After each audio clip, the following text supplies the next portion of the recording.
because this will probably be the most holistic leg workout you've ever done. We have fast twitch exercises, we have slow twitch exercises, we have exercises with long ranges of motion, short ranges of motion, adding mobility, mind-muscle connection, endurance and strength, putting it all together into one single workout. Hello, welcome back my favorite movement enthusiast to today's session of lower body workouts, where we will focus on building an insanely strong glute and leg musculature. And I'm not exaggerating when I tell you that if you can use all of these exercises and add them to your leg workout repertoire, you will be amazed at how absurdly strong, explosive, limber, and enduring your legs and glutes will become. To make this even more effective, I asked for a tiny bit of help from our leg and glute master. I'm gonna link her socials down below. Thank you, Annie, for joining us today. She will take over the fast twitch exercises and the explosive ones. I will be doing the slow ones, and we will be putting all of it together for you guys. So if you're ready, let's have some fun. Starting our warm-up with the Cossack squat. Now this one will highly be dependent on your flexibility and your mobility. You can start out with a short range of motion. If you can increase it to sit down all the way into a deep squat or a lateral deep squat, that would be absolutely amazing. If you can increase it even more by bringing that knee down and pushing your hip forward to activate some of your glute and posterior chain musculature, that would be even better. But as I said, that will depend on you. Moving us to our second warm-up exercises, lunges, or specifically backwards lunges. If you are like me and you want to add a little bit of mobility or flexibility to this exercise, then adding an elevation for an even longer range of motion while going with diagonal movements, crossing over one leg behind the other, will give you not only a longer range of motion, but also more requirements for coordination and stabilization, meaning we have a little bit more core inclusion, as well as a little bit more mind-muscle requirements for this movement to be stable. 2 rounds of 1 full minute for these 2 warm-up exercises. Moving us to our last warm-up and first explosive exercise, classic box jumps. And instead of time, we will go with repetitions. 1 set of 12 repetitions. As we said, we're still in the warm-up phase. There is much more to come, and I don't want you to lose all of your energy before we get into the meat of the situation. If you want to go for a second set of these, be my guest. Just keep in mind that we still have a lot to go, but this concludes our warm-up, and now we can get into the main course.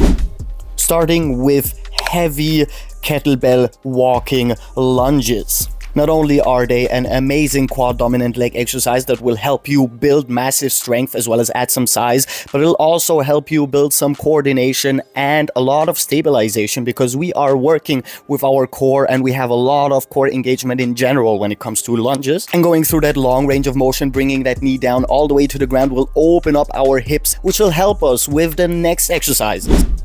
And we will superset this amazing slow anterior chain exercise with an explosive posterior chain exercise, which in this case are kettlebell swings. Go for a heavy weight, work with explosive movements, and just like the exercise before, the lunges, we will do 2 sets of 12 to 16 repetitions. So we're doing 1 set of walking lunges, moving forward to 1 set of kettlebell swings, and without any breaks, we'll go back to the lunges and then go back to the kettlebell swings. 2 rounds of that should be more than enough before we move on to the next exercise. Now, of course, I would be embarrassed to call this a real leg workout if we didn't do Bulgarian split squats. However, since this is our hypertrophy exercise, we'll go for 8 repetitions per leg only, going for the heaviest weights we can possibly use until the last repetition feels like absolute torture, and we're only gonna do 2 sets because I am a nice person. But for the more advanced people here and for the people who actually do enjoy doing Bulgarian split squats, I would advise you to actually increase the range of motion even more by elevating your front leg a little bit higher, so you can go with your knee lower than you would be able to with the ground in the way. This will increase our range of motion, making the exercise a little bit harder, adding a little bit more flexibility to the workout, and making it a more effective hypertrophy exercise in general. Not to mention this huge stabilization and core engagement bonus we'll have with this exercise as well.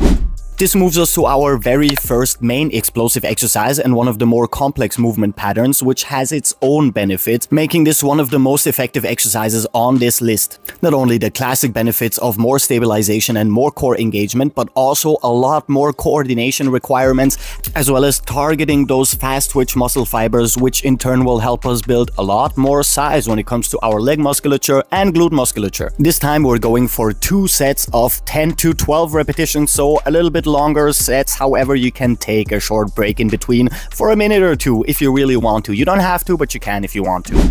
Moving us to one of the most important exercises in this workout, and that will be the straight leg deadlift. Not only because we're including a lot of spinal erector engagement, which is going to help us prevent injuries in our back in the long term, but also because we're working on our hamstrings, glutes, and calves in one single movement. Building strength in those muscles and going through longer and longer ranges of motion, which means that if you are more flexible, then elevating your feet will help you go into a longer range of motion with this movement. And we do want the longest range of motion possible for this exercise because we want to include our entire posterior chain in this one singular movement, combining our strength exercise with a little bit more flexibility work, especially for people who struggle a lot with hamstring flexibility, for instance, or even lower back problems. Go for 2 sets of 12 repetitions in a slow, controlled manner, and you will feel the burn instantly, just as you will feel the benefits pretty quickly if you incorporate this exercise into your routines. Moving us to banded side steps, by far one of the harder exercises on this list. Fixing the resistance band right above our knees and bringing our hip joints close enough to our knee joints when it comes to height, while stepping sideways with explosive movements. Now, if you can go for longer steps, that will be absolutely amazing. We have absurd quad and glute engagement in this exercise, going for 20 to 30 steps per set, and 2 sets will be more than enough. Moving us to our explosive single-sided or split squat jumps. Basically, we're gonna use our body weight because we're already in the last 3 exercises. You could basically consider this a cool down. However, we are just trying to pump out the last bit of exercise energy we have left in our legs and glutes. And this exercise is absolutely perfect to add a little bit more stabilization and a little bit more core engagement, as we did before for the last couple of exercises. 14 tiny jumps per side and 2 sets. Next up, putting a lot of focus on strengthening our hip flexors in an explosive manner, because most people do not actually work on strengthening their hip flexors directly. We want to go for step ups. The higher, the better. The faster, the better.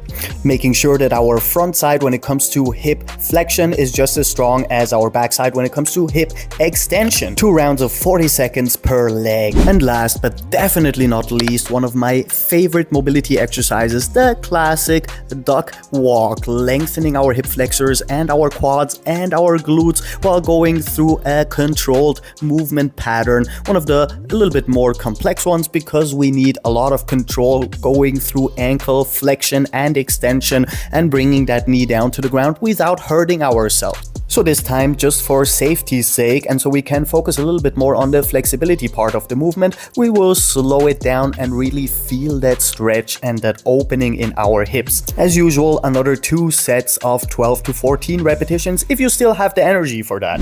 However, with that said, once again, sadly, that's all the time I've left for you today. If you like the video and subscribe, and please check out other videos on this channel because we literally have new ones every single day. And I will see you guys tomorrow. Captain Cairo. Peace out.